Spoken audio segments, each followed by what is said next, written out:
Ça c'est des journées, on se demande qu'est-ce qu'on fait là et pourquoi on a repris la route. On est dans un petit coin de paradis. Il y a 15 mois, on a tout quitté pour voyager à vélo. Nous, c'est Fiona et Brian et on vous emmène avec nous sur les routes du monde. Alors abonnez-vous car c'est l'heure d'explorer le Québec et d'y écouter le doux son de la garnotte. Bon, en tout cas, le Canada nous aura bien challengé, ça on pourra pas dire l'inverse. Pas facile la vie de cyclo, mais voilà, on fait avec, on sait qu'on aura chaud ce soir. Allez. Vu que ces 57 km passent très vite. Et oui, au menu du jour, pluie battante et vent glacial. On fait pas les malins. Cette étape n'en a peut-être pas l'air, mais elle est une des plus difficiles de notre voyage. On continue de pédaler machinalement, en se raccrochant aux beaux paysages qui pointeront à nouveau le bout de leur nez tôt ou tard, et à l'hospitalité qui nous attend. Bienvenue dans ce 12e épisode de notre traversée au Canada, et promis, il n'y aura pas que de la pluie. Ouf! Il arrête enfin un peu de pleuvoir là. Ça c'est des journées, on se demande qu'est-ce qu'on fait là et pourquoi on a repris la route. Mais on le fait quand même. On aimerait quand même visiter la Gaspésie et si on attend à chaque fois que la météo est bonne pour continuer d'avancer, on n'avancera pas beaucoup. Et on a de la chance d'être souvent invité à dormir au chaud. On va pas se plaindre sur ce côté-là, mais pédaler comme tout à l'heure le long d'une grande route principale avec énormément de voitures, une grosse pluie, un énorme vent de face, c'est franchement pas la joie. Mais ouais, on a quand même encore un petit peu cette motivation à continuer et puis d'aller retrouver des beaux paysages à les voir. Et pour ça, il faut quand même apprécier de temps en temps être sous une météo relativement difficile et de passer des journées pas forcément très motivantes. Mais au moins, on appréciera réellement ce qui nous attend au bout de la route.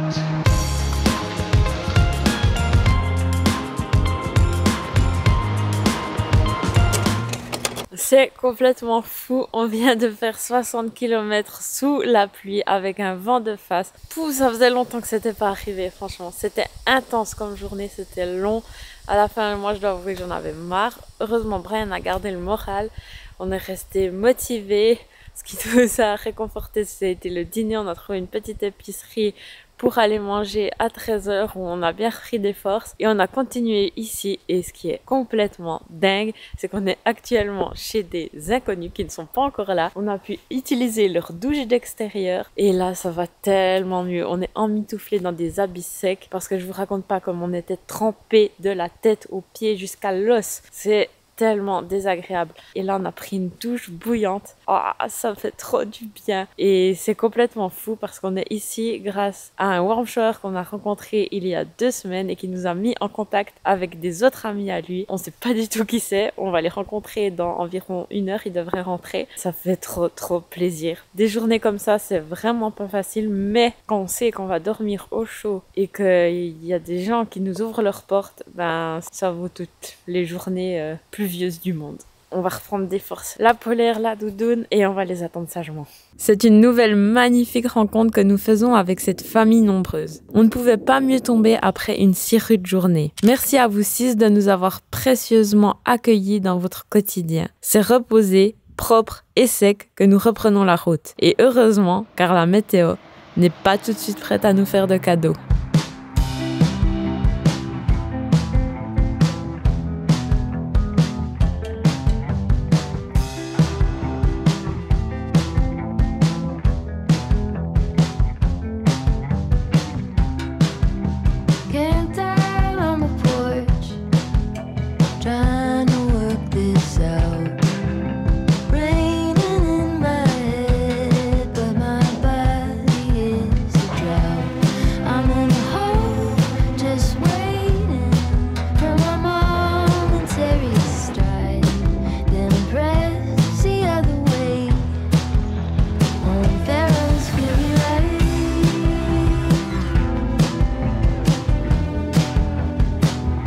Et à force de coups de pédale, nous voici aux portes de la Gaspésie. Il est donc temps de vous montrer à quoi ressemble notre itinéraire pour les prochains jours. Nous voilà partis pour faire un tour de cette péninsule afin de nous imprégner au mieux de cette région. Cette dernière est entre autres connue pour sa route côtière spectaculaire. Mais attention, Beaucoup nous ont mis en garde face à ces pentes abruptes. C'est ce qu'on va vérifier avec vous en vous emmenant avec nous sur cet itinéraire fait de phares, de magnifiques paysages maritimes et de beauté naturelle. C'est parti! Bon et bien, deuxième jour sous la pluie. Heureusement hier il faisait un peu meilleur. Hier soir on a dormi en gîte. La motivation de mettre la tente sous la pluie, de retrouver une tente mouillée n'était pas là du tout. Donc on a bien fait parce que ce matin grosse pluie et ce soir on a repris une chambre Airbnb pour être au sec parce qu'il n'y a juste pas moyen de sécher la tente quand il fait un temps pareil. Donc on va juste pas prendre le risque et créer des problèmes inutiles puisqu'on peut se permettre de prendre une chambre. On a ressorti tout l'équipement, des pieds à la tête et on reprend notre courage à deux mains pour repartir sur la route sous la pluie avec toujours le vent de face.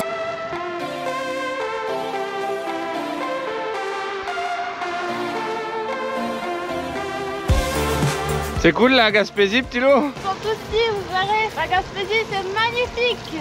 On voit ça. Ça fait 2 mois qu'ils n'ont pas eu de pluie, 2 mois. C'est toujours pareil, hein, tout le long du voyage. Oh, il y a toujours le vent dans le bon sens. Oh, on n'a jamais eu de pluie. Tu parles. Allez, direction Matane, on va aller se reposer au chaud encore un jour de plus. Au sec et au chaud. Et comme ça, prépare les prochains épisodes YouTube. On va aller se réchauffer en regardant le Vietnam. Ouais, exact. Oui, il faisait tout autant froid. C'est clair. Alors c'est pas toujours facile de vous montrer une journée sous la pluie à quoi ça ressemble, mais là aujourd'hui on mouille la caméra pour vous montrer ce qui s'y passe. Donc on a habillé de la tête aux pieds en imperméable et on est vraiment très content de notre matos. Petit secret, les gants de cuisine jaunes, ça c'est vraiment bien, ça garde les mains un peu au sec parce que c'est bien le pire, les doigts de pied et les mains mouillées, il n'y a rien de pire. À partir de là on a vraiment froid. Et pour les pieds on a des surchaussures qui sont juste parfaites, quelques heures, ça tient pas toute la journée forcément. Mais par contre pantalon et veste on reste au sec toute la journée, c'est plutôt notre respiration qui nous mouille. Mais sinon... voilà l'ambiance. On espère et on croise les doigts que la Gaspésie nous réserve quand même un beau soleil pour qu'on puisse vraiment apprécier la beauté des paysages parce que tout le monde nous l'a vendu comme extraordinaire et là c'est un faux départ total. Vous voulez voir ce qu'est une vraie journée galère? C'est ça avec Ryan. C'est sérieux. Avez-vous besoin de quelque chose? Non, là non, c'est juste qu'on a crevé et qu'on doit tout défaire. Mais si vous voulez vous installer en avant chez nous, vous êtes les bienvenus. Bon bah voilà, Brian a fait tomber mon vélo. Là, tiens la caméra, tiens pas le vélo. Il m'a dit, je tiens ton vélo, tu peux filmer. Il est incroyable. Vas-y. Bon, il y a la voisine d'en face qui est venue nous demander si on avait besoin d'aide et qui va nous offrir un petit thé. Donc franchement, est-ce qu'on peut se plaindre? Non. Allez, on va aller se mettre devant chez cette gentille dame et prendre un petit thé pour nous réchauffer pendant qu'on va trouver le trou. Changer ton flat. On vous rappelle un petit truc quand même, quand on est dans ce genre de galère pour que tout se passe bien. On a cette petite trousse à outils qui est cachée juste là. Et ici derrière, on a la petite sacoche Ortlieb waterproof là. Elle est vraiment bien. Et dedans, on peut y cacher, je sais pas si on va voir, mais dedans, on y cache les chambres à air et les outils pour changer une chambre à air. Parce qu'au final, c'est le problème qui arrive le plus souvent sur un vélo. C'est crever, donc il faut que ça soit efficace. Et pour que ça soit efficace, il faut qu'on ait les affaires au bon endroit. Donc là, on est parfait. On n'a pas dû ouvrir toutes les sacoches et tout mouillé. Moi, puis je peux là, chercher. là, tu peux tirer la chambre à air dehors parce que celle-là elle est foutue. On la réparera ce soir à l'hôtel. Je cherche déjà comme ça sans. Donc là je fais comme ça. Première étape. Alors la Gaspésie, on nous avait peut-être dit qu'on aurait le vent d'eau, qu'il pleut jamais, que les gens sont sympas. Ben pour le moment, le seul truc qui est vrai, c'est que les habitants sont méga accueillants. Parce que là, on a pu changer la chambre à air de Fiona chez une gentille personne qui nous a invités dans son jardin pour faire ça un petit peu plus au propre que sur le bord de la route dans les graviers. Et elle nous a même offert le thé et c'était nickel pour faire ça. Donc, il y a une petite question à tous ceux qui nous suivent bien depuis le début. Combien de crevaisons en 19 000 km? On vous laisse les paris en commentaire. Donc, tentez le coup. Les paris sont ouverts.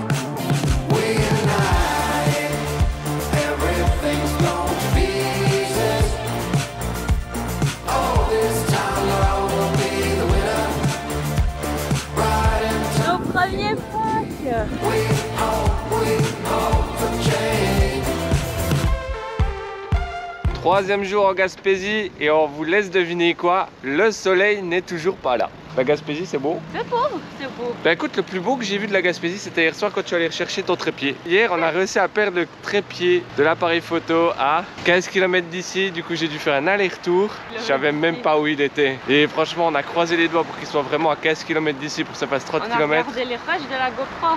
On a regardé l'itinéraire où on s'était arrêté. On en a conclu qu'il pouvait être tombé quand on s'est rechargé à 15 km d'ici et il était à 13 km d'ici, au bord de la route, qui nous attendait sagement. Ça valait la peine et on a toujours le trépied, donc il y aura toujours des belles images de notre voyage.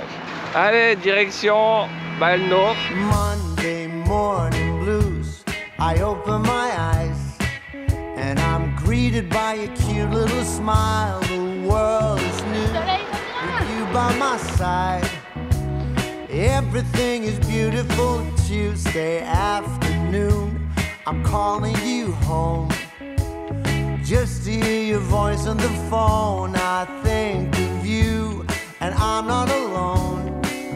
You are everything under the sky so blue. I found my piece of heaven.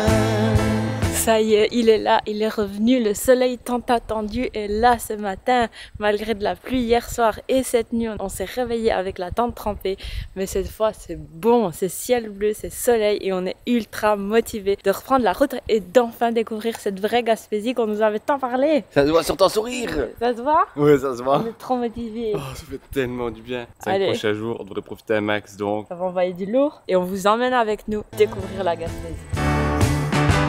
Spending my days with you. You are my piece of heaven. Wednesday, Thursday, Friday, life is a bliss. Waking up with you in my arms, I've got it all, and nothing's amiss. Everything is beautiful. Sunday morning snooze with breakfast in bed, and I listen to the song in my head. It sings of you and the things that you do, 'cause you're everything under the sky so blue. I found my piece of heaven. Spending my days with you. You are my piece of heaven.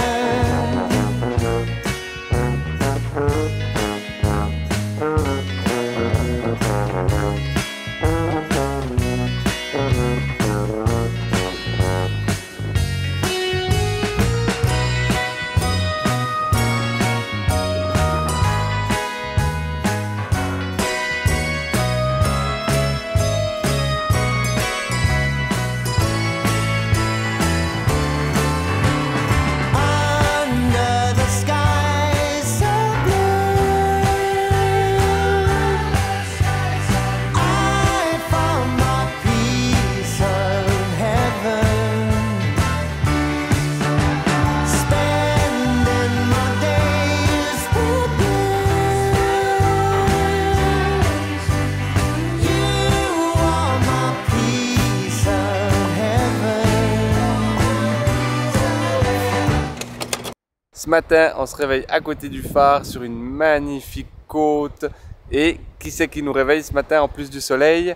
Les premières baleines et les premiers belugas qui étaient au loin. Un magnifique moment. On a pu déjeuner juste en face parce qu'il y avait un banc. Alors principalement on a vu beaucoup d'oiseaux. Quelques belugas au loin, hein. Ils sont pas juste à côté, on peut pas les voir comme si on était en bateau. C'était franchement un magnifique réveil, une super belle matinée. Sans vous parler qu'il fait grand beau. Et franchement ça change tout. Et là on va continuer parce que ce matin il nous attend une grosse côte à monter. On n'a pas très hâte, mais on va devoir le faire. Puis ça va être la première d'une longue série parce qu'à partir de là, il y a de la côte. Tout le monde nous l'a dit, il y a de la côte en Gaspésie. Donc on va aller voir ce que ça vaut et let's go! Honnêtement, ils nous ont pas menti. C'est méga raide. Ça fait longtemps qu'on n'a pas fait une montée autant difficile que celle-ci. Regardez voir. Donc tant mieux. C'est le matin, c'est les premiers kilomètres, on a encore les jambes fraîches. Mais autant vous dire que ça réveille des montées pareilles. Et ça annonce une Gaspésie bien costaud. Encore chose, ça fait 16 mois qu'on pédale, qu'on a plus de 19 000 km au compteur. Et que ces jambes, elles sont faites pour pédaler aujourd'hui. À vrai dire, on fait pas les malins de toute façon. On aura faim pour le midi parce qu'ici, il y a des petites cantines qui vendent des choses délicieuses. Bien fatos, mais bien goûtues. Donc let's go, c'est notre motivation. Donc on dit parler de craie ici, il monte pas, hein. Ça monte raide.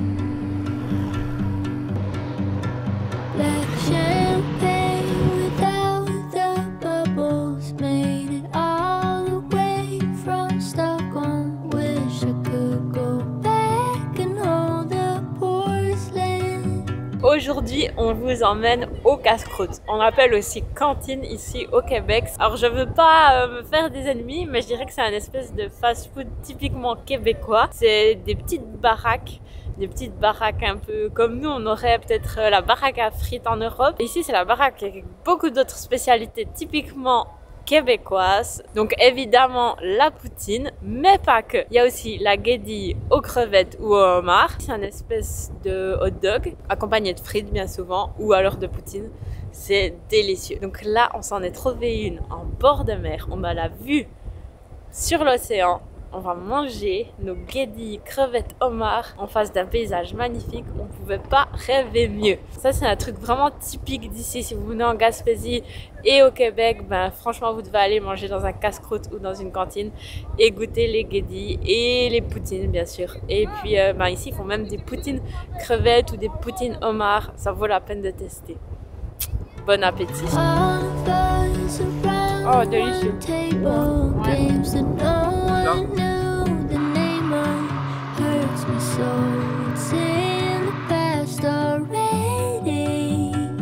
Bon, là, faut que je vous montre où on est. On est dans un petit coin de paradis. Hier après-midi, on a trouvé ce camping qui est complètement incroyable. Regardez-moi ça. On sort de la tente. Et qu'est-ce qu'il y a derrière moi? L'océan. Magnifique! Ça fait tellement plaisir qu'on a vu cet havre de paix. On s'est dit c'est obligé, on vient dormir ici. On a arrêté la journée à 13-14 heures. C'est ça, la beauté du voyage, être flexible, pouvoir s'adapter, pouvoir se dire ok, ce spot il est incroyable, on va s'arrêter là pour aujourd'hui, on s'en fout, on a fait que 30 km, c'est déjà ça à vrai dire. Et waouh, on n'est pas bien ici? On est super bien. Donc si vous cherchez un endroit où vous posez en Gaspésie, on peut que vous recommander ce camping. En plus les propriétaires sont adorables et on a très très bien dormi.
Vous voyez ce visage? C'est le visage de la souffrance, du dépassement de soi, de la fierté. La Gaspésie, c'est pas plat du tout. Mais c'est magnifique. Mais c'est pas plat. Et bien franchement, ça rappelle les côtes taïwanaises, les côtes japonaises, coréennes. Ça faisait longtemps qu'on n'avait pas eu des côtes pareilles. Mais sincèrement, ça termine en beauté cette expédition. Vraiment.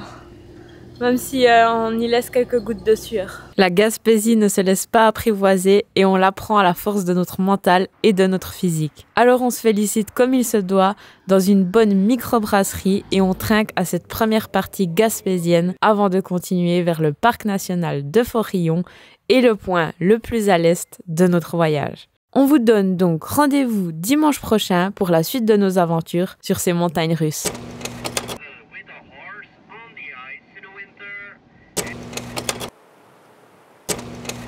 N'hésitez pas à liker, commenter, vous abonner et partager notre contenu. On vous remercie pour le soutien et on se dit à très vite sur les routes du Canada à vélo.